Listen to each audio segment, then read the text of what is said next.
Hello all. So ఈరోజు మా ఇంటి మీదనున్న మొక్కలను అయితే మీకు చూపించడానికి వచ్చాను. ఇవన్నీ కూడా మా డాడీకి చాలా ఇష్టం అనమాట. చాలా ఇష్టంగా మొక్కలు పెంచుతారు. సో ఇవన్నీ కూడా స్టార్టింగ్ చూపిస్తా. ఇది వాడంబరాలు చాలా బాగుంది. ఇది చూసారా మొక్కలన్నీ వచ్చాయి. వాడంబరాలు, చామంతి పువ్వులు చూడండి ఎంత బ్యూటిఫుల్ వైలెట్ కలర్, చాలా బాగుంది చూడండి కలర్స్. అండ్ ఇది వచ్చేసి కస్తూరి మొక్క అంటారు. సో అవన్నీ అన్నమాట ఇది. సో ఇవన్నీ కూడా కస్తూరి మొక్కలు, తులసి మొక్కలు కూడా ఉంటాయి కలిపి. ఎస్, ఇది కూడా ఇంకో చామంతి మొక్క ఇక్కడ. అండ్ ఇది ఎల్లో చామంతి చూసారా, చాలా బాగుంది కదా ఎల్లో చామంతి. అండ్ ఇది వచ్చేసి బ్రహ్మకమలం మొక్క ఇది. సో మీలో ఎంతమందికి తెలుసు ఈ మొక్క కమెంట్లో కమెంట్ చేయండి. బ్రహ్మకమలం మొక్క మీకు ఇంకా చూపిస్తాను.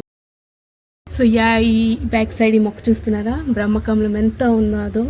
సో దీనికి ఒక సీజన్ ఉంటుంది అనమాట. ఈ సీజన్లో అరౌండ్ 30-40 ఫ్లవర్స్ అయితే ఇస్తుంది. సో అంత పెద్దది చూస్తున్నారా, ఎంత పెద్దగా ఉందో. ఎస్.